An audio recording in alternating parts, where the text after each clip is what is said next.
പെണ്ണുകാണലും കല്യാണവും ഇപ്പോഴും നിലനിൽക്കുന്ന നമ്മുടെ നാട് വിട്ടാൽ, പ്രത്യേകിച്ച് യൂറോപ്യൻ രാജ്യങ്ങളിലൊക്കെ പ്രണയം, പ്രപ്പോസൽ, വിവാഹം എന്നിങ്ങനെയാണ് പതിവുകൾ.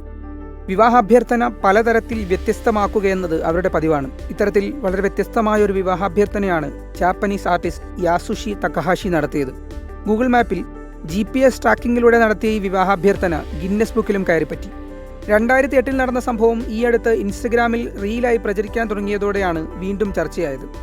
തൻ്റെ ജോലി രാജിവെച്ചാണ് തകഹാഷി ഈ പ്രപ്പോസലിനിറങ്ങിയത്.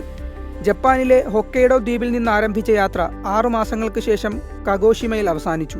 ഏതാണ്ട് 7163 കിലോമീറ്ററിലധികം സഞ്ചരിച്ചാണ് യാസുഷി ഈ GPS ഡ്രോയിങ് നടത്തിയത്. ലോകത്തിലെ ഏറ്റവും വലിയ GPS ഡ്രോയിങ്ങായി ഇത് ഗിന്നസ് ബുക്കിലും പ്രവേശിച്ചു. യെസ്സാൻ എന്നറിയപ്പെടുന്ന യാസുഷി കൂടുതലും നടന്നാണ് ഇത്രയും ദൂരം സഞ്ചരിച്ചത്. കാർ, ഫെറി, സൈക്കിൾ തുടങ്ങിയ വാഹനങ്ങളും സഞ്ചാരത്തിന് ഇടയ്ക്കിടെ ഉപയോഗിച്ചു. യാത്ര അവസാനിപ്പിച്ച് വീട്ടിലെത്തിയതിന് പിന്നാലെ യാസുഷി ഈ ഡേറ്റ ഗൂഗിൾ മാപ്പിലേക്ക് ഡൗൺലോഡ് ചെയ്തു.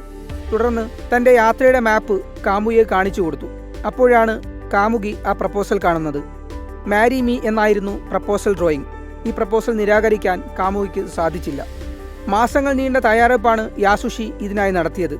ഏറ്റവും നല്ല റൂട്ടുകളൊക്കെ മനസ്സിലാക്കിയ യാസുഷി മാപ്പുകൾ പഠിച്ച് എങ്ങനെ ഇത് കൃത്യമായി ചെയ്യാമെന്ന് ഗൃഹപാഠം ചെയ്തു. ഗിന്നസ് ബുക്കിൽ വരെ ഇടം നേടിയ ഈ പ്രപ്പോസൽ ഇപ്പോൾ ജീവിതമാർഗമാക്കിയിരിക്കുകയാണ് യാസുഷി. GPS കൊണ്ടുള്ള 140-ലധികം ആർട്ട് വർക്കുകൾ ഇദ്ദേഹം ചെയ്തെന്ന് വെബ്സൈറ്റിൽ അവകാശപ്പെടുന്നു.